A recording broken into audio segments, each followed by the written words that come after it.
اے ایمان والو، اللہ کو بکثرت یاد کیا کرو اور صبح و شام اس کی تسبیح بیان کیا کرو۔ اللہ سبحانہ تعالیٰ اس آیت میں اہل ایمان کو حکم دے رہے ہیں کہ وہ اس کی حمد، تسبیح، تکبیر اور لا الہ الا اللہ کے ساتھ کثرت سے اس کا ذکر کیا کریں، یعنی اس کو بہت زیادہ یاد کیا کریں۔ ابن عباس رضی اللہ عنہ کہتے ہیں کہ اللہ نے ہر فرض کی کوئی نہ کوئی حد مقرر فرمائی ہے، یعنی صبح کے 2 فرض ہیں، شام میں 3 فرض ہیں، تو ہر فرض کی ایک حد ہے۔ رمضان کے روزے فرض ہیں تو 1 مہینے کے فرض ہیں۔ پھر عذر کی حالت میں وہ بھی معاف ہے، یعنی اگر انسان کو کوئی حقیقی عذر پیش ہو تو اس سے بھی اللہ تعالیٰ درگزر کرتے ہیں، لیکن نہ اس کے ذکر کی کوئی حد ہے اور نہ وہ کسی عذر سے معاف ہوتا ہے، یعنی اگر غفلت برتو۔ ہاں عقل یا ہوش نہ رہے تو اور بات ہے۔ اللہ تعالیٰ فرماتے ہیں سورۃ النساء میں فاذکروا اللہ قیاما وقعودا وعلی جنوبکم، اللہ کا ذکر کرو کھڑے، بیٹھے، لیٹے، یعنی ہر حال میں اللہ کو یاد کرتے رہو۔ یعنی ہم نے یہ خود ساختہ پابندیاں لگائی ہوئی ہیں کہ اس کیفیت میں ذکر نہیں کرنا، یا لیٹ کے نہیں کرنا، ضرور بیٹھو یا قبلے کی طرف رخ کر کے بیٹھو یا باوضو ہو کے بیٹھو پھر ہی ذکر کر سکتے ہو۔ نہیں، ایسا کچھ نہیں، ہر حال میں اللہ کا ذکر کر سکتے ہو۔ نبی صلی اللہ علیہ وسلم کے بارے میں آتا ہے کان یذکر اللہ فی کل احیانہ، کہ آپ اپنے ہر طرح کے حالات میں، ہر طرح کے اوقات میں اللہ کا ذکر کیا کرتے تھے۔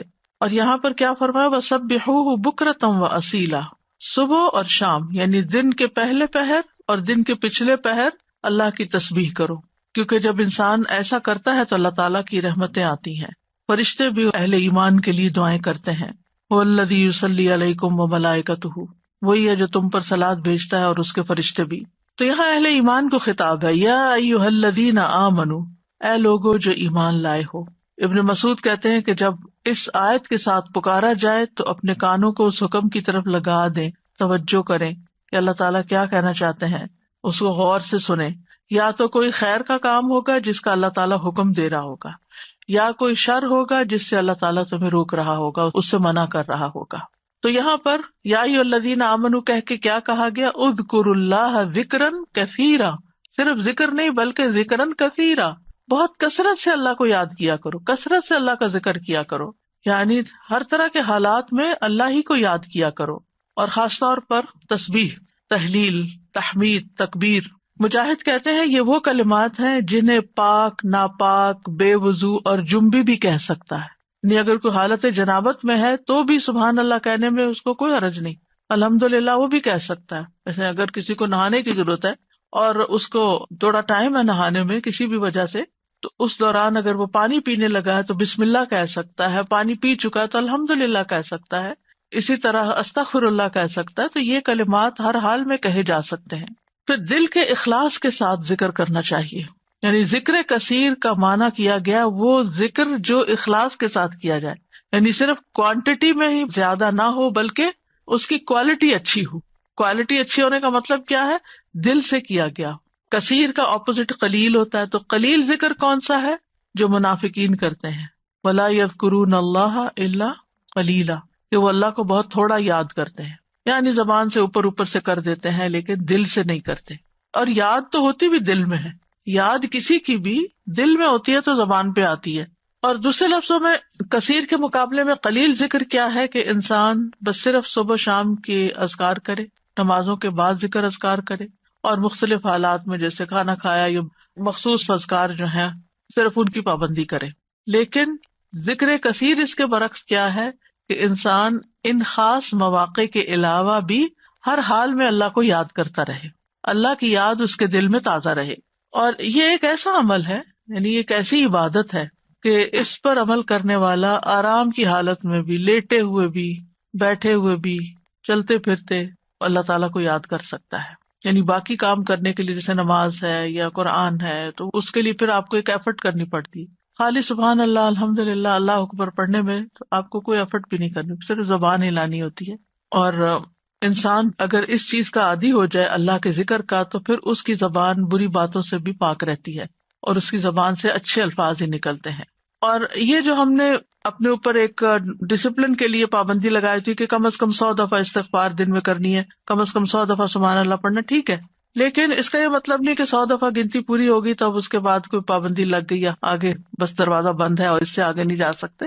اتنا تو منیمم کریں ہی، یعنی اپنے آپ کو پابند کریں. کیونکہ جب انسان کسی بھی کام کے لیے اپنا ٹارگٹ سیٹ کر لیتا ہے نا کہ آج دن میں یہ کام میں نے اتنی دفعہ کرنا ہے یا فلاں اور فلاں کام، آپ کی ٹو ڈو لسٹ ہوتی ہے، تو آپ پھر اس کو چیک کرتے رہتے ہیں کہ ہاں یہ کام ہو گئے. اور اگر آپ نے کوئی ٹارگٹ نہیں سیٹ کیا ہوا، ہاں میں کروں گی، تو پھر وہ کام نہیں ہو پاتا. تو اس لیے انسان کو اپنے لیے ٹارگٹ رکھنے چاہیے جتنے بھی آسانی سے رکھ سکے، 100 دفعہ 200 دفعہ کچھ بھی، لیکن اس کے علاوہ بھی کھلا بھی ضرور پڑھنا چاہیے، اور یہاں اسی کی طرف توجہ دلائی گئی ہے. امام ابو عمر ابن الصلاح سے پوچھا گیا کہ ذکر کی وہ کتنی مقدار ہے جس کو کرنے کے بعد انسان ان لوگوں میں شامل ہو جائے جو کثرت سے اللہ کا ذکر کرنے والے ہیں. قرآن مجید میں آتا نا، والذاکرین اللہ کثیرا والذاکرات اعد اللہ لہم مغفرۃ واجرا عظیما، کہ جو بہت زیادہ اللہ کا ذکر کثرت سے کرتے ہیں، مرد ہیں عورتیں ہیں، اللہ نے ان کے لیے بہت بڑا اجر تیار کر رکھا ہے اور بخشش عطا کرے گا اس کو. یعنی وہ پھر کیا ہے، یعنی کتنا کرے کہ ہم ایسے خوش قسمت لوگوں میں شامل ہو جائیں. انہوں نے کہا کہ اگر وہ نبی صلی اللہ علیہ وسلم سے ثابت شدہ اذکار پر ہمیشگی کرتا ہے، ثابت شدہ یعنی جو پروون ہے، سنت میں موجود ہے، تو وہ ان لوگوں میں شمار ہوگا جو مرد اور عورتیں اللہ کا کثرت سے ذکر کرتے ہیں. وَسَبِّحُوهُ بُكْرَةً وَأَصِيلًا، اور اس کی تسبیح بیان کرو صبح اور شام. تسبیح کا مطلب ہے اللہ تعالیٰ کی ذات کو ان تمام صفات اور افعال سے پاک بیان کرنا جو اس کے لیے جائز نہیں، یعنی اللہ کو ہر عیب سے پاک بیان کرنا. اب دیکھیے کہ شیطان جو ہے نا وہ انسان کا دشمن ہے، اور شیطان انسان کے دل میں اللہ تعالیٰ کے بارے میں کوئی نہ کوئی بدگمانی ڈال دیتا ہے، کوئی نہ کوئی ایسے خیالات ڈال دیتا ہے کہ جو انسان کی عقل نہیں بھی مانتی اور اس کو پسند نہیں بھی آتے، لیکن وہ خیال گزر جاتے ہیں، آتے ہیں اور چلے جاتے ہیں، جن کو وسوسے کہا جاتا ہے. اور اس کا شکار ہر انسان ہوتا ہے کسی نہ کسی درجے پر. سورۃ قاف میں اللہ تعالیٰ فرماتے ہیں وَنَعْلَمُ مَا تُوَسْوِسُ بِهِ نَفْسُهُ، اور ہم جانتے ہیں جو اس کا نفس اس کو وسوسے ڈالتا ہے. انسان کے اندر جو اندر سے اٹھتے ہیں یا شیطان کی ڈالی ہوئی نجاست ہوتی. اب اس کا توڑ کیا ہو؟ کیا اب انسان پریشان ہو کے بیٹھا رہے؟ کچھ لوگ بے حد پریشان رہتے ہیں کہ ہمیں وسوسے آتے ہیں. وسوسے ہر ایک کو آتے ہیں، لیکن ان کا پیچھا نہیں کرنا چاہیے اور ان کو جھٹک دینا چاہیے. جیسے آپ کہیں سے گزر رہے، آپ کے کپڑوں پہ گرد و غبار پڑ گیا تو آپ کیا کرتے ہیں؟ جھٹک دیتے ہیں. بس وسوسوں کو جھٹکتے چلے جائیں، ان کو ٹھہرنے نہ دیں. دوسرا یہ ہے کہ اللہ سبحانہ تعالیٰ کی تسبیح بیان کریں کہ اللہ تعالیٰ یہ جو برے خیالات آتے ہیں آپ ان سب سے پاک ہیں. تو تسبیح اس کا علاج ہے، تسبیح اس کا اینٹیڈوٹ ہے. اور پھر خاص طور پر بکرتم و اصیلا، پہلے پہر اور پچھلے پہر، دن کے ابتدائی حصے میں اور دن کے پچھلے حصے میں. بکرا کا لفظ جو ہے، یعنی عام طور پر علماء اس کو سورج نکلنے تک کے وقت کو بکرا کہتے ہیں، اس کو یوں ڈیفائن کیا گیا. اور اصیلا جو ہے عصر اور مغرب کا درمیانی وقت ہے، یعنی قبل طلوع الشمس و قبل غروبها، سورج نکلنے سے پہلے اور سورج غروب ہونے سے پہلے کا وقت جو ہے یہ اذکار کا وقت ہے. اور سبحوہ میں بعض علماء نے سبحہ کا مطلب یہاں نماز فجر اور نماز عصر بھی لیا ہے. تو ذکر کے بعد تسبیح کو خاص طور پر الگ سے بیان کیا گیا. دیکھیں آیت کے پہلے حصے میں کیا ہے، اذکروا اللہ ذکرا کثیرا، کثرت سے ذکر کرو، تسبیح اس کے اندر شامل ہے، لیکن پھر اس کو الگ سے بیان کیا گیا وسبحوہ، یعنی تسبیح کرو، اس لیے کہ باقی اذکار پر اس کی فضیلت ہے. یعنی تسبیح کی خاص فضیلت ہے. یعنی کچھ ذکر ہوتے ہیں نا کہ جس میں انسان اللہ تعالیٰ کو یاد کرتا ہے، اللہ تعالیٰ کی بڑائی بیان کرتا ہے، اللہ تعالیٰ کی تعریف بیان کرتا ہے، وہ بھی بہت اچھی بات ہے. اور کچھ ذکر ایسے ہیں کہ جن میں انسان اللہ تعالیٰ کو ہر عیب سے پاک قرار دیتا ہے. تو تعریف مکمل ہی نہیں ہوتی، ذکر مکمل ہی نہیں ہوتا جب تک آپ تسبیح نہ کریں. تو تسبیح اس کا ایک لازمی حصہ ہے.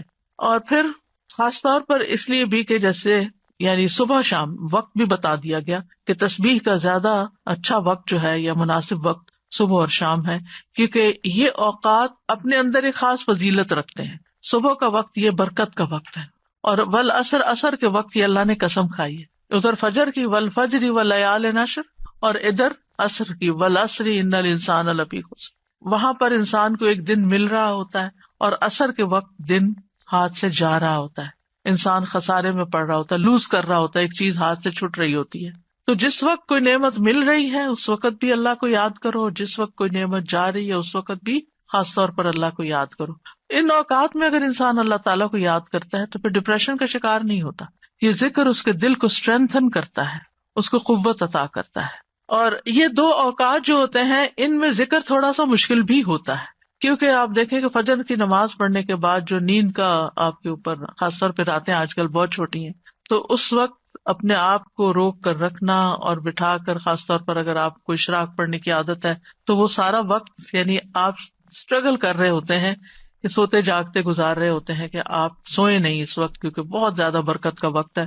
یعنی کوئی معمولی اجر ہے کہ پورے حج اور عمرے کا ثواب اگر انسان فجر کی نماز پڑھ کے اپنی جگہ پہ بیٹھا رہے اور ذکر اذکار کرتا رہے اور پھر سورج نکلے اور پھر 2 رکعت پڑھ لے تو اتنا زیادہ اجر و ثواب. تو یہ اجر و ثواب ایسے مفت میں نہیں ملتا. اللہ تعالیٰ کو پتا تھا کہ یہ وقت بندوں پہ کتنا بھاری ہوگا. اور اسی طرح عصر کا وقت کام کاج کا وقت ہوتا ہے، دن جا رہا ہوتا ہے، انسان اپنے کام سمیٹ رہا ہوتا ہے، جیسے خاص طور پر جو لوگ جابس پر ہوتے ہیں یا بزنس میں ہوتے ہیں تو وہ آفٹرنون میں یعنی پھر تھکان کا شکار ہو جاتے ہیں سارا دن کام کرنے کے بعد، تو کچھ لوگ اس وقت آرام کرنے لگتے ہیں، تو وہ وقت بھی بڑا قیمتی وقت ہے.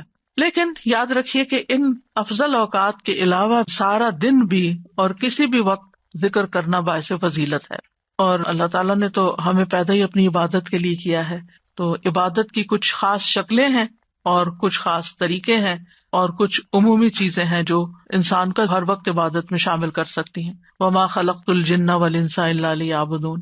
امام نووی کہتے ہیں کہ اس آیت سے پتہ چلا کہ بندے کی افضل حالت وہ ہے جب وہ اپنے رب کا ذکر کر رہا ہوتا ہے اور وہ ان اذکار میں مصروف ہوتا ہے جو رسول اللہ صلی اللہ علیہ وسلم سے وارد ہوئے، یعنی جو آپ نے بتائے ہیں یا آپ نے کیے ہیں، اور اس طرح انسان اپنی زندگی کا مقصد پورا کر رہا ہوتا ہے. اس کے علاوہ ہم دیکھتے ہیں کہ تمام مخلوقات اللہ کا ذکر کرتی ہیں. تسبح لہ السماوات السبع، 7 آسمان اللہ کی تسبیح بیان کرتے ہیں. کبھی ہمیں خیال نہیں آیا آسمان کی طرف دیکھتے ہوئے کہ یہ تسبیح کر رہا ہے، اور یہ نہیں 7 کے 7 کر رہے ہیں. والارض، یہ زمین جس پہ ہم چلتے ہیں، جس پہ ہم چیزیں اگاتے ہیں اور جس پہ گھر بناتے ہیں، یہ زمین بھی اللہ کی تسبیح بیان کرتی ہے. ومن فیہن، اور جو مخلوق ان کے اندر ہے، آسمان و زمین کے بیچ میں یا زمین کے اندر، چھوٹے چھوٹے کیڑے مکوڑے، ہر چیز، بڑے بڑے آبجیکٹس سبھی تسبیح کرتے، چرند پرند حیوان انسان. پھر فرمایا وَإِن مِّن شَيْءٍ إِلَّا يُسَبِّحُ بِحَمْدِهِ، اور کوئی چیز نہیں مگر وہ اس کی حمد کے ساتھ اس کی تسبیح کرتی ہے. وَلَٰكِن لَّا تَفْقَهُونَ تَسْبِيحَهُمْ، لیکن تم ان کی تسبیح کو سمجھتے نہیں ہو، یعنی ان کی اپنی زبانیں، ان کی اپنی بولیاں ہیں. إِنَّهُ كَانَ حَلِيمًا غَفُورًا، بے شک وہ ہمیشہ سے بے حد بردبار، نہایت بخشنے والا ہے. داؤد علیہ السلام کے بارے میں ہم جانتے ہیں کہ ان کے ساتھ پرندے اور پہاڑ تسبیح کیا کرتے تھے. وَسَخَّرْنَا مَعَ دَاوُودَ الْجِبَالَ يُسَبِّحْنَ وَالطَّيْرَ، ہم نے داؤد کے ساتھ پہاڑوں کو مسخر کیا جو تسبیح کرتے تھے. فرشتے تسبیح کرتے ہیں. وَالْمَلَائِكَةُ يُسَبِّحُونَ بِحَمْدِ رَبِّهِمْ وَيَسْتَغْفِرُونَ لِمَنْ فِي الْأَرْضِ، فرشتے اپنے رب کی حمد کے ساتھ تسبیح کرتے ہیں اور زمین والوں کے لیے بخشش کی دعائیں کرتے ہیں. حاملین عرش جو ہیں وہ خاص طور پر اللہ کا ذکر کرتے ہیں. ان سب میں آپ دیکھیے، چاہے زمین آسمان کی ہر چیز ہو، چاہے فرشتے ہوں، چاہے پیغمبر ہوں، سب کے ساتھ تسبیح کا لفظ آ رہا ہے کہ تسبیح کرتے ہیں. یعنی خالی ذکر نہیں آیا بلکہ تسبیح آیا ہے. تو اس سے بھی تسبیح کی فضیلت پتہ چلتی ہے. سبحان اللہ و بحمدہ، سبحان اللہ العظیم، تسبیح بیان کرنا یعنی اللہ تعالیٰ کو ہر عیب سے پاک قرار دینا کہ اس میں کوئی نقص نہیں، کوئی کمی نہیں، وہ پرفیکٹ ہے، کوئی عیب نہیں، اس کا کوئی فیصلہ غلط نہیں، اس کا کوئی حکم، اس کا دین، ہر چیز صحیح ہے، جو بھی اس نے بنائی ہے پرفیکٹ بنائی ہے. تو الذین یحملون العرش ومن حولہ یسبحون بحمد ربہم، جو فرشتے عرش اٹھائے ہوئے ہیں اور جو اس کے ارد گرد ہیں، سب اپنے پروردگار کی حمد کے ساتھ اس کی تسبیح کر رہے ہیں، یعنی سارے کے سارے تسبیح کرتے ہیں. اور جہاں تک ذکر کا تعلق ہے تو قرآن مجید میں ذکر کا لفظ بھی آتا ہے، یعنی عمومی ذکر، تسبیح کے علاوہ جو بھی ذکر ہو، اللہ اکبر ہو، الحمدللہ ہو، لا الہ الا اللہ ہو، یا اور جو اذکار ہمیں بتائے گئے صبح شام کے. تو دیکھیے کہ مومنوں کی جو مختلف صفات بیان ہوئی ہیں ان میں صرف ذکر کے ساتھ کثرت کا لفظ آیا ہے. سورۃ الاحزاب کی آیت نمبر 35 ہے نا، ان المسلمین والمسلمات والمؤمنین والمؤمنات والقانتین والقانتات والصادقین والصادقات والصابرین والصابرات والخاشعین والخاشعات والمتصدقین والمتصدقات والصائمین والصائمات والحافظین فروجہم والحافظات والذاکرین اللہ کثیرا والذاکرات. یعنی ساری صفات اپنی جگہ ہیں کہ وہ مسلمان ہیں، مومن ہیں، فرما بردار ہیں، سچے ہیں، صبر والے ہیں، عاجزی کرنے والے ہیں، صدقہ کرنے والے ہیں، روزہ دار ہیں، اپنی شرمگاہوں کی حفاظت کرتے ہیں اور اللہ کا کثرت سے ذکر کرتے ہیں. تو اس سے بھی اندازہ لگائیں کہ ذکر کی کتنی اہمیت ہے کہ ذکر میں کثرت چاہیے. باقی چیزیں تو اپنے اپنے وقت پر ہوں گی، لیکن اللہ کے پسندیدہ وہ ہیں جو ذکر میں کثرت کرتے ہیں. جیسا کہ سورۃ آل عمران میں آتا ہے الذین یذکرون اللہ قیاما وقعودا وعلی جنوبہم، جو اللہ کو یاد کرتے رہتے ہیں کھڑے بھی، یعنی کچھ کام ہم کھڑے ہو کے کرتے ہیں، کھڑے ہو کے تھک جاتے ہیں تو وقعودا بیٹھ جاتے ہیں اور پھر لیٹ جاتے ہیں. تو چاہے کھڑے ہوں، چاہے بیٹھے ہوں، چاہے لیٹے ہوں، وہ ذکر نہیں چھوڑتے، ہر حال میں ذکر کرتے رہتے ہیں. یہ ان کی صفت ہے. یعنی ذکر کے لیے صرف کوئی وقت یا جگہ مخصوص نہیں ہے بلکہ ہر حال میں. اور پھر جو اس کا اجر ہے، نبی صلی اللہ علیہ وسلم نے فرمایا کیا میں تمہیں تمہارا بہترین عمل نہ بتاؤں جو تمہارے مالک کے نزدیک اچھا اور پاکیزہ عمل ہے اور تمہارے درجات میں سب سے زیادہ بلند ہے، سونا چاندی کے خرچ کرنے سے بہتر ہے، اللہ کی راہ میں جہاد کرتے ہوئے تمہارے کفار کی گردنیں مارنے اور ان کے تمہاری گردنیں مارنے سے بھی افضل ہے. صحابہ نے عرض کیا کیوں نہیں؟ آپ نے فرمایا اللہ تعالیٰ کا ذکر. یعنی بعض اوقات انسان سوچتا ہے نا کہ میں تو کچھ کر نہیں پا رہا، لوگ تو بڑے بڑے نیکی کے کام کر جاتے ہیں، اتنے مالدار ہیں، وہ اتنا صدقہ خیرات کرتے ہیں. خاص طور پر انسان جب ایسی چیریٹیز کے بارے میں سنتا ہے جو لوگ بہت آگے بہت بڑے بڑے کام کرتے ہیں تو انسان سوچتا ہے کہ میرے پاس تو کچھ ہے ہی نہیں کرنے کے لیے، میں تو ان کے برابر کبھی آ ہی نہیں سکتا. کچھ لوگ ہر سال حج عمرے پہ چلے جاتے ہیں، انسان سوچتا ہے میں تو یہ بھی نہیں کر سکتا. اسی طرح کچھ لوگ اور بڑے بڑے کام کر رہے ہوتے ہیں، خدمت خلق کے بڑے کام کر رہے ہوتے ہیں. آپ کبھی کبھی پڑھتے ہیں نا کہ مخصوص شخصیات کے بارے میں، اس نے اتنے ہزار لوگوں کو مسلمان کیا، انسان سر پکڑ کے بیٹھ جاتا ہے کہ ہم نے تو ایک کو بھی نہیں شاید کیا. تو اسی طرح فلاں شخص نے اتنے 100 مسجدیں افریقہ میں بنوا دی، کہتے ہم نے کیا کیا. تو اپنا بہت ہی چھوٹا لگتا ہے بھی چھوٹا، ایسا کچھ نہیں، لیکن اس وقت کیا چیز انسان کو حوصلہ دلاتی ہے کہ پھر اگر ہمارے یہ وسائل نہیں ہے یا ہم یہ نہیں کر سکے، خواہ ہماری طلب تھی کہ ہم یہ کر سکیں. کچھ کام ہوتے ہیں جو انسان کے ڈریمز ہوتے ہیں، کاش میں زندگی میں یہ کر لوں، لیکن پھر بھی نہیں، حالات اجازت دیتے، وسائل نہیں ہوتے. لیکن ذکر کر کے آپ ان ساری چیزوں سے آگے نکل سکتے ہیں، کیونکہ جو لوگ بڑے بڑے کام کرتے ہیں ان کے ساتھ بڑے خطرات بھی ہوتے ہیں کہ کبھی کسی وقت دل میں ریاکاری آ جائے، کسی وقت دل میں تکبر آ جائے، لوگ تعریف کر کر کے دماغ خراب کر دیں. تو جو چپکے سے بیٹھ کے کہیں نہ کہیں اپنے کام کاج میں لگا ہوا ذکر کر رہا ہے، اس کا تو کسی کو پتہ ہی نہیں کہ وہ کیا کر رہا ہے، وہ کتنے خزانے جمع کر رہا ہے.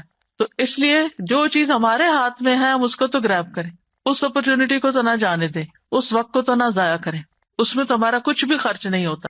اور نبی صلی اللہ علیہ وسلم نے یہ بھی فرمایا، صحیح مسلم میں ہے، سبق المفردون قالوا وما المفردون یا رسول اللہ قال الذاکرون اللہ کثیرا والذاکرات. اچھا یہاں نوٹ کریں کہ ذکر کرنے والوں میں عورتوں کے نام بھی ساتھ ساتھ ہیں، کہ یہ صرف مردوں کے لیے نہیں ہے، عورتیں بھی اس میں شامل ہیں. نبی صلی اللہ علیہ وسلم نے فرمایا مفردون سبقت لے گئے، آگے چلے گئے، سابقون بن گئے. صحابہ نے پوچھا اللہ کے رسول مفردون کون ہے؟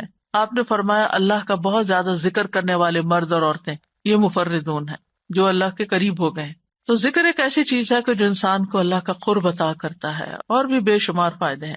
جہاں تک صبح و شام کے اذکار کا تعلق ہے تو سورۃ غافر میں آتا ہے، نبی صلی اللہ علیہ وسلم کو ارشاد ہے وَسَبِّحْ بِحَمْدِ رَبِّكَ بِالْعَشِيِّ وَالْإِبْكَارِ، اور صبح اور شام اپنے رب کی حمد کے ساتھ اس کی تسبیح کیجیے. یہ ڈائریکٹ حکم ہے. جو پہلے آیت میں نے آپ کو سنوائی تھی اس میں بھی حکم ہے صبح و شام کا، اور یہاں بھی ابکار کا لفظ ہے، وہاں بکرا کا ہے، یہاں ابکار کا لفظ ہے، عشی والابکار، یعنی روٹ ایک ہی ہے لیکن تھوڑا سا تبدیل ہو گیا ہے. سورۃ طٰہٰ میں بھی آتا ہے فاصبر علی ما یقولون وسبح بحمد ربک قبل طلوع الشمس وقبل غروبها ومن آناء اللیل فسبح واطراف النہار لعلک ترضی.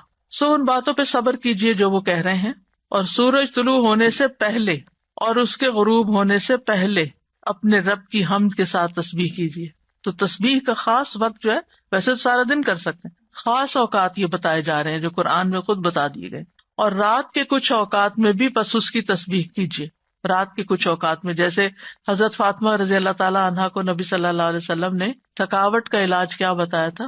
تسبیحات. تو اپنا آخری کام تسبیح کیا کیجیے. نبی صلی اللہ علیہ وسلم خود بھی یعنی جب تک نیند نہیں آتی تھی تسبیح ہی کیا کرتے تھے. اور رات کے کچھ اوقات میں بھی بس تسبیح کیجیے، اور دن کے کناروں میں، تاکہ آپ خوش ہو جائیں. تو اس سے کیا پتہ چلتا ہے؟ یہ خوش ہونے کا نسخہ ہے خوش ہونے کا راز ہے اس میں، خوشی حاصل کرنے کا ذریعہ ہے. یعنی اگر آپ چاہتے ہیں کہ آپ کا دل مطمئن ہو، خوش ہو، تو آپ کو ان اوقات میں لازماً تسبیح کرنی چاہیے. اور جو ان اوقات میں تسبیح نہیں کرتے وہ غافلین میں شمار ہوتے ہیں، کیونکہ اللہ تعالیٰ فرماتے ہیں وَاذْكُر رَبَّكَ فِي نَفْسِكَ تَضَرُّعًا وَخِيفَةً وَدُونَ الْجَهْرِ مِنَ الْقَوْلِ بِالْغُدُوِّ وَالْآصَالِ وَلَا تَكُن مِّنَ الْغَافِلِينَ. اور اپنے رب کا ذکر کیجیے اپنے دل میں عاجزی اور خوف سے، بغیر بلند آواز کیے، چپکے چپکے، دل ہی دل میں، صبح اور شام کے وقت، اور آپ غافلوں میں سے نہ ہونا. یعنی جو ان اوقات میں تسبیح نہیں کرتے، ذکر نہیں کرتے، وہ غافل شمار ہوتے ہیں. اور خاص طور پر اس وقت میں جو تھوڑا سا بھی ذکر کیا جاتا ہے اس کا اجر بہت زیادہ ہے. رسول اللہ صلی اللہ علیہ وسلم نے فرمایا جو لوگ نماز فجر سے سورج نکلنے تک اللہ کا ذکر کریں، مجھے ان کے ساتھ بیٹھے رہنا زیادہ پسند ہے. کیونککہ نبی صلی اللہ علیہ وسلم کو حکم دیا گیا تھا نا، وَاصْبِرْ نَفْسَكَ مَعَ الَّذِينَ يَدْعُونَ رَبَّهُمْ بِالْغَدَاةِ وَالْعَشِيِّ يُرِيدُونَ وَجْهَهُ. آپ ان لوگوں کے ساتھ رہیے، ان کے ساتھ بیٹھیے جو اپنے رب کو صبح شام پکارتے ہیں، اور ان سے اپنی نگاہیں نہ پھیریے. تو آپ نے فرمایا مجھے ان کے ساتھ بیٹھے رہنا زیادہ پسند ہے بنسبت اس کے کہ میں اولاد اسماعیل سے 4 غلام آزاد کروں. ایک وہ نیکی ہے اور ایک ایسے لوگوں کی کمپنی میں بیٹھنا جو اس وقت اللہ کا ذکر کرتے ہیں، اور میں ایسے لوگوں کے ساتھ بیٹھا رہوں جو نماز عصر سے سورج غروب ہونے تک اللہ کا ذکر کرے. یہ زیادہ پسندیدہ ہے اس سے کہ 4 غلام آزاد کروں. تو نماز عصر کے بعد کا وقت بھی صرف جمعے کا دن نہیں، کیونکہ ہم عام طور پر جمعے کے دن پھر بھی تھوڑا سا بہتر کر لیتے ہیں، لیکن عام دنوں میں ہم اس وقت کو دھیان نہیں کرتے. ٹھیک ہے، اگر اس وقت میں آپ کے کچھ مخصوص کام ہے گھر کے، یا واک کا وقت ہے، یا کوئی بھی، تو اس وقت کی برکت کی وجہ سے کہ یہ ذکر کا خاص وقت ہے. اور آپ نے یہ بھی دیکھا ہوگا کہ پرندے بھی صبح کے وقت سورج نکلنے تک چہچہا رہے ہوتے ہیں، اور پھر اس کے بعد جب چڑیا اپنے گھونسلوں کو جاتی ہیں اور جو ہی سورج غروب ہو جاتا ہے تو خاموشی سے سونے لگتی ہیں. تو یہ اوقات بھی یعنی ایک نیچرل تسبیح کے اوقات ہیں. اور ابھی آگے بھی وہ ذکر آئے گا، تسبیح آئے گی جو آپ نے حضرت جویریہ رضی اللہ تعالیٰ عنہا کو سکھائی تھی، وہ بھی انہی اوقات میں پڑھنے کی تسبیح ہے. اور صبح کے وقت ذکر کرنے سے شیطان کی گرہیں کھل جاتی ہیں انسان سے. جب انسان صبح کے وقت اٹھتا ہے اور پھر وضو کرتا ہے، نماز پڑھ لیتا ہے، ذکر کر لیتا ہے، تو حشاش بشاش خوش مزاج ہوتا ہے، ورنہ سستی ہوتی ہے اس کو. پھر اسی طرح یہ ہے، رسول اللہ صلی اللہ علیہ وسلم نے فرمایا بنی آدم کے ہر انسان کو 360 جوڑوں پر پیدا کیا گیا ہے، اس کے جسم میں 360 جوڑ لگے ہوئے ہیں. بس جو شخص اللہ اکبر، الحمد للہ، لا الہ الا اللہ، سبحان اللہ، استغفر اللہ کہے، لوگوں کے راستے سے پتھر یا کانٹا یا ہڈی ہٹا دے، یا نیکی کا حکم دے یا برائی سے روکے، تو یہ اس کے 360 جوڑوں کے شمار کے برابر ہے. اور وہ اس دن جب شام کرے گا تو اپنے نفس کو جہنم کی آگ سے دور کر لے گا. یعنی جو اپنے جوڑوں کا صدقہ روزانہ نکال لیتا ہے، اور یہاں مالی صدقے کے بارے میں بات نہیں ہو رہی، یہاں اذکار کی بات ہو رہی ہے خاص طور پر، یا کچھ کام ہے جس سے دوسروں کی تکلیف ہٹانا مقصود ہے، تو انسان اپنے آپ کو جہنم کی آگ سے آزاد کر لیتا ہے. ابن عثیمین کہتے ہیں کہ صبح و شام کی اذکار اپنے پڑھنے والوں کے لیے اس قدر وسیع، عظیم فوائد اور برکات پر مشتمل ہے کہ ان کا احاطہ نہیں کیا جا سکتا، ان کو بیان نہیں کیا جا سکتا. ان میں سے کچھ فائدے جیسے دل اور روح کی غذا ہیں ان اوقات کے اذکار. انسان کے دل کو سکینت ایک نصیب ہوتی ہے، ٹھہر جاتا ہے دل، ایک راحت محسوس ہوتی ہے، ایک مسرت محسوس ہوتی ہے. پھر اسی طرح دنیا اور آخرت میں امن اور سلامتی کا ذریعہ ہے. دنیا اور آخرت میں سلامتی کا ذریعہ ہے، کیونکہ پروٹیکشن کی دعائیں ہیں اس میں، حفاظت کی دعائیں ہیں. پھر خیر و برکات کے دروازے کھولنے کا سبب ہے.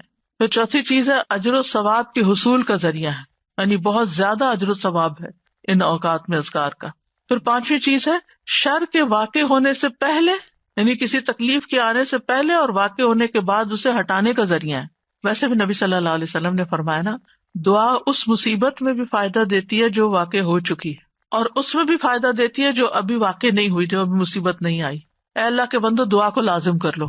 تو یہ صبح شام کی دعائیں ہی ہیں ایک طرح سے ان میں زیادہ تر. پھر ان اذکار میں انسان اللہ کی نعمتوں اور مہربانیوں کا اعتراف کرتا ہے، یعنی صبح شام کے اذکار جو ہے یہ اللہ کی پے در پے نعمتوں کا اعتراف ہے.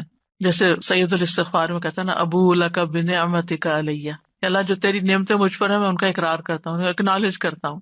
اللہ تعالیٰ کی مہربانیوں اور اس کے احسان پر اس کا شکر ادا کرنا ہے.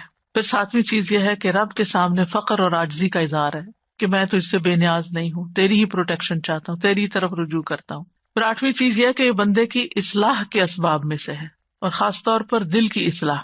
اور دل کی اصلاح ہو نہیں سکتی جب تک دل میں اللہ کی محبت یا اللہ کے لیے محبت اور اللہ کی تعظیم اور اللہ کی بڑائی اور اللہ تعالیٰ کے پاورفل ہونے اور اس کے سارے جو اسماء و صفات ہیں ان پر یقین نہ ہو. اس وقت تک اللہ کی بڑائی دل میں نہیں آتی. ابن عباس کہتے ہیں کہ جو شخص صبح شام کے اذکار پر حفاظت کرے، سچائی، ایمان اور اللہ پر بھروسہ اور اعتماد کرتے ہوئے یہ اذکار کرے، اور یہ دعائیں جن معنی پر دلالت کرتی ہوں ان کے لیے انسان کا سینہ کھلا ہوا ہو، تو یہ سے جادو اور دیگر مصیبتوں کے واقع ہونے سے پہلے ان کے شر سے بچانے کا سب سے بڑا سبب ہے، اور تکلیف واقع ہو جائے تو ان کو ہٹانے کا بھی سب سے بڑا سبب ہے. یعنی ان کو چھوڑنا نہیں چاہیے، لیکن بعض اوقات کوئی تقدیر نافذ ہونی ہوتی ہے تو انسان بھول ہی جاتا ہے یا سویا ہی رہ جاتا ہے یا کوئی بھی وجہ بن جاتی ہے اور انسان غافل ہو جاتا ہے اور اتنے میں وہ واقع ہو جاتی. ابن قیم کہتے ہیں کہ دعائیں اور تعوذات ہتھیار کی طرح ہیں، ہتھیار ہیں. ہتھیار مارنے والے کی قابلیت اور صلاحیت کے مطابق اثر کرتا ہے، صرف تیز دھار کے ساتھ نہیں. یعنی آپ کے پاس کیسی بھی سورڈ ہو، آپ کے پاس کیسی بھی گن ہو، لیکن اگر آپ کو چلانی نہیں آتی تو فائدہ نہیں ہے. جب ہتھیار کامل ہو اور اس میں عیب نہ ہو اور وہ بازو طاقتور ہو جو ہتھیار چلاتا ہے اور رکاوٹ نہ پائی جاتی ہو، تو اس ہتھیار کے ساتھ دشمن کے لیے تاثیر واقع ہوگی اور وہ دشمن کو بھگا دے گا، زخمی کر دے گا. اگر ان چیزوں میں سے کسی میں کوئی کمی ہو جائے تو تاثیر بھی کم ہو جائے گی. کون کون سی چیزیں؟ ہتھیار بھی اچھا، عیب بھی نہ ہو اور چلانا بھی صحیح آتا ہو. آپ نے عام طور پہ سنا ہوگا لوگ کہتے ہیں کہ ہم خود نہیں رقیہ کر سکتے، کسی راقی کے پاس جانے کی کیا ضرورت ہے. ہم بھی کر سکتے ہیں، بھی ضرور کرو، کسی نے منع تو نہیں کیا. لیکن بعض اوقات جو راقی ہوتے ہیں نا، ان کا جو یقین ہوتا ہے، ان کا جو انداز ہوتا ہے، ان کی جو آواز ہوتی ہے، اس کا اثر ہی کچھ اور ہوتا ہے. چلے رقیے کو آپ چھوڑیں، عام جو زبان میں بات کرتے ہیں، مثلا ایک شخص کہتا ہے ادھر آؤ، بچے کو کہتے ہیں ادھر آؤ، وہ سنتا ہی نہیں، تو اس کہتا ہے ادھر آؤ، تو وہ ڈر کے مارے آ جاتا ہے. کہنے والے کے کہنے میں بڑا فرق بھی ہوتا ہے اور اس کا اثر بھی فرق ہوتا ہے. کچھ لوگوں کی بات لوگ آسانی سے مان جاتے ہیں اور کچھ کی تو بالکل نہیں مانتے. ہم سب جانتے ہیں گھر میں بھی عام طور پہ دیکھا گیا کہ ماں کی بات کا اثر اور ہوتا ہے، باپ کی بات کا کچھ اور ہوتا ہے، کبھی وائس ورسا بھی ہوتا ہے. لیکن یہ ہے کہ فرق ہے ایک بندے کے ذکر کرنے اور پڑھنے اور جن بھوت کو بگانے اور دوسرے بندے کے بگانے میں. جو خود ہی جنوں بھوتوں سے ڈرتا ہو وہ بگائے گا کہاں سے؟ تو جو ایسا کام کرنے والے ہوتے ہیں نا، اللہ نے ان کو خاص صلاحیتیں دی ہوتی ہیں اور خاص ٹیکنیکس بھی دی ہوتی ہیں اور سجھائی ہوتی ہیں، ان کے دل میں ڈالی ہوتی ہے. بعض اوقات وہ کسی کو نقل نہیں کر رہے ہوتے، وہ جو ان کے دل میں آتا ہے اس کے مطابق وہ بیان کرتے جاتے، پڑھتے جاتے ہیں مریض کے حسب حال، کیونکہ ہر مریض فرق ہوتا ہے، ان کا ایکسپیرینس بھی فرق ہوتا ہے کہ کیا چیز فائدہ دیتی کیا نہیں دیتی. جب تک آپ کے ہتھیار صحیح نہ ہو نا، یعنی کہ آپ کے پاس اسکل نہ ہو، اور آپ کو دل مضبوط نہ ہو، بہادری نہ ہو. استاذہ جی جیسے نا بچے آج کل نئی ٹیکنیک سے کوئی بھی ہو تو کہیں گے آپ کو تو یوز کرنا نہیں آتا، آپ کو متاثر کرتے ہیں نا آپ کو، یعنی کہ جی امپریس کرتے ہیں، اور پھر جب آپ کو وہ چیز یوز کرنے آ جاتی تو آپ خود حاوی ہو جاتے. اور اسی طرح ہی جب آپ کو پتا ہوتا ہے کہ آپ نے ہتھیار کیسے یوز کرنا ہے تو پھر آپ کی پاورز اور قسم کی ہوتی ہیں، اور یہی وہ طاقت اور وہ پاور ہے جس سے آپ نا شیطان کو بھگا سکتے ہیں. اور میں کہتی ہوں نا حضرت عمر رضی اللہ تعالیٰ سے کیوں شیطان ڈرتا تھا، ان کے اندر وہ پاورز تھیں. بالکل سبحان اللہ. کبھی کبھی ایسا ہوتا ہے نا کہ آپ بالکل گھر میں اکیلے ہوتے ہیں، اندھیرا یا کوئی ایسی چیز ہوتی ہے تو انسان کے دل میں ایک دم خیال آتا ہے کہ ہاں کوئی ایسی چیز نہ ہو، تو آپ یوں کہہ کر اور آنکھیں کھول لیا کریں، اچھا کیا ہے، اگر کوئی ہوگی تو کیا ہوگا. سر جی آپ نے ایک دفعہ بتایا تھا نا کہ ذرا سی تھوڑی آواز کے ساتھ ڈانٹا جائے تو پھر ڈر خود نکل جاتا ہے. تو 2-3 دفعہ اس طرح سے ہوا تو الحمدللہ ذرا سی آواز زور کر کے کہ ہمارا گھر ہے، ہم رہتے ہیں، جو بھی مخلوق ہے وہ تنگ نہ کرے، مطلب اپنے آپ کو زیادہ باروب بنا کے اور ڈر نکال کے ان کو ڈرانا چاہیے. بالکل. تو الحمدللہ اس سے فرق پڑتا ہے. وہ متین ہاشمی صاحب ہوتے تھے کراچی میں، شاید آپ کے ہوتے ہوئے وہ لیکچر دینے آئے ہوں گے. انہوں نے ایسی بہت سی ٹیکنیکس بتائی تھی. وہ جنات کا علاج کرتے تھے اور ان کی آواز بھی اتنی ٹھہری ہوئی تھی، کوئی غصہ بھی نہیں کرتے تھے، کچھ نہیں. تو وہ کہتے تھے کہ جہاں کوئی ایسا مسئلہ ہو تو میں جا کے کہتا ہوں کہ دیکھیں ہم اشرف المخلوقات ہیں، ہم انسان ہیں اور آپ کا کوئی حق نہیں یہاں رہنے کا، میں آپ کو حکم دیتا ہوں یہاں سے چلے جائیں، اور وہ چلے جاتے تھے. تو بہرحال یہ تعوذات جو ہیں اور صبح شام کے اذکار جو ہیں یا تو شر کے اسباب کو واقع ہونے سے روک دیتے ہیں یا پھر وہ ان کے درمیان اور ان کی کامل تاثیر کے درمیان رکاوٹ بن جاتے ہیں. یعنی اسباب اور اثر کے بیچ میں رکاوٹ یعنی وہ چیز آ تو رہی ہوتی ہے مگر اس کا اثر جلد ختم ہو جاتی ہے. اور جتنا تعوذ کبھی ہوگا اتنا ہی اثر بھی کبھی ہوگا.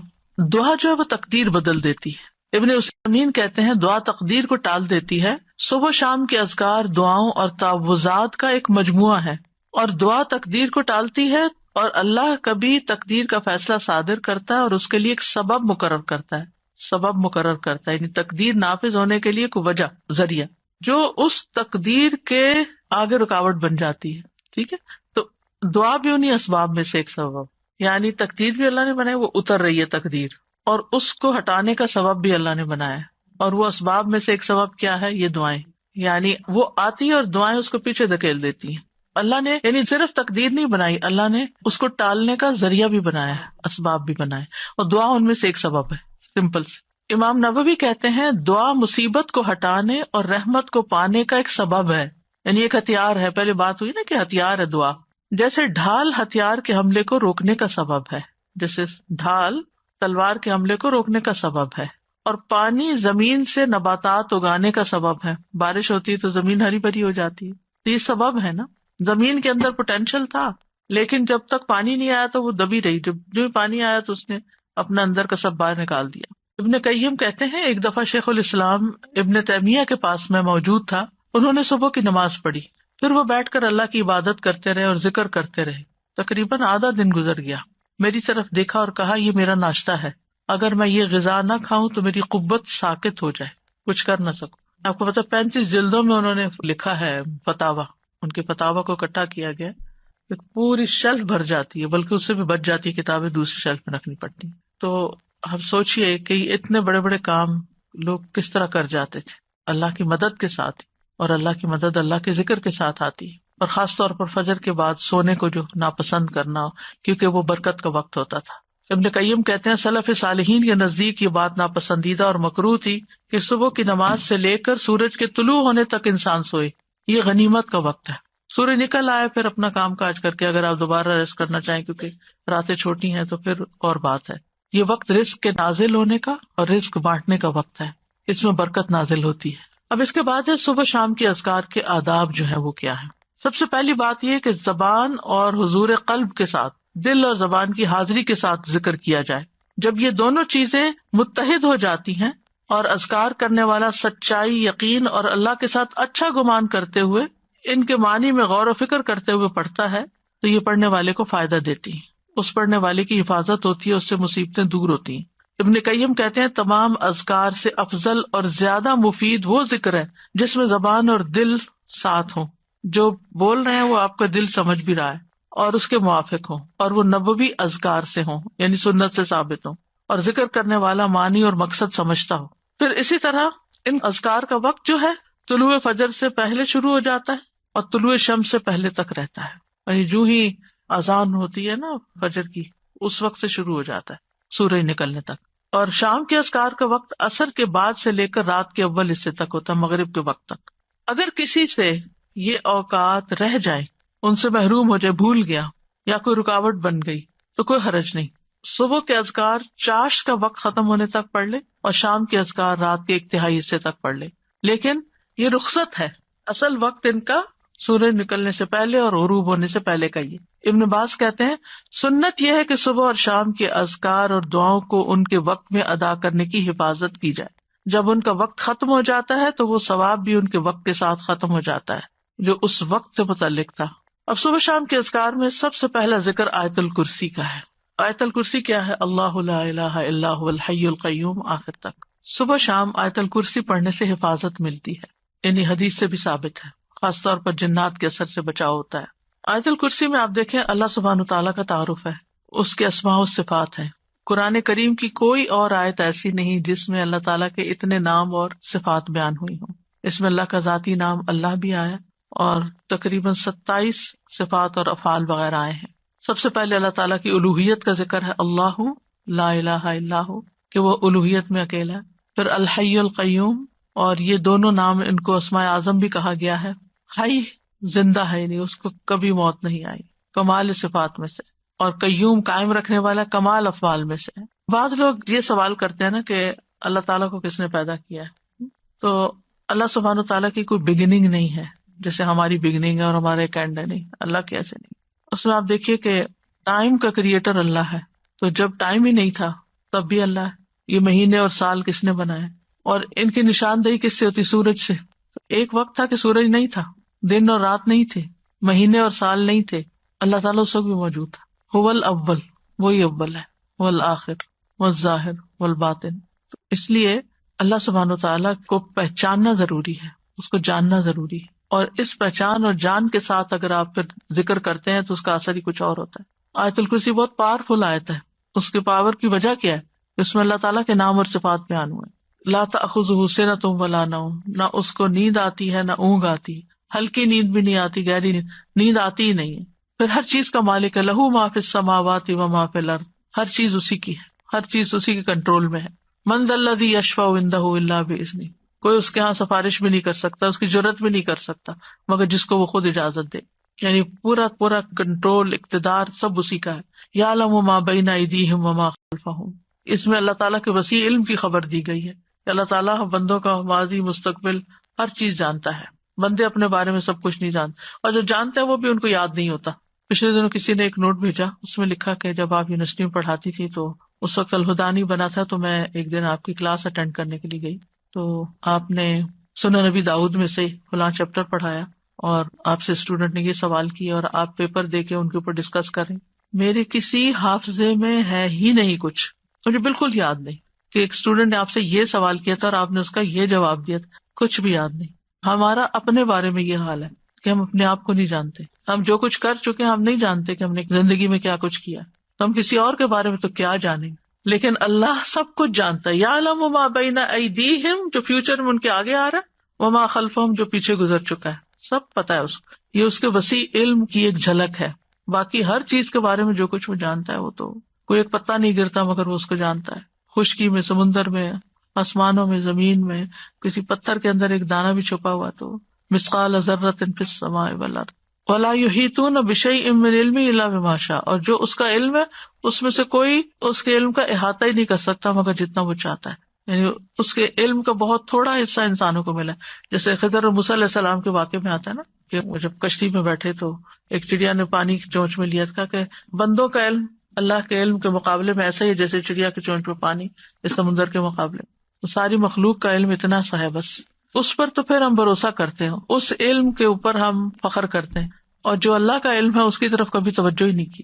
وسع کرسیہ السماوات والارض، اللہ کی عظمت کے ساتھ ساتھ اس کی مخلوقات کی عظمت کو بیان کیا گیا. یہاں کرسی جو اللہ کی مخلوقات میں سے ایک مخلوق ہے، وہ آسمان و زمین پہ چھائی ہوئی ہے، ہر چیز کو انکمپس کیے ہوئے. پھر جو اس کا بنانے والا ہے اس کی عظمت کیا ہوگی. اور کرسی جو ہے وہ رب تعالیٰ کے دونوں قدموں کی جگہ ہے. استاد جی، مجھے خیال آ رہا تھا کہ اللہ سبحانہ تعالیٰ کے بارے میں، اللہ سبحانہ تعالیٰ کے بھیجے ہوئے علم سے استفادہ کرنا یہ کتنی زیادہ ایک آنرڈ چیز ہے.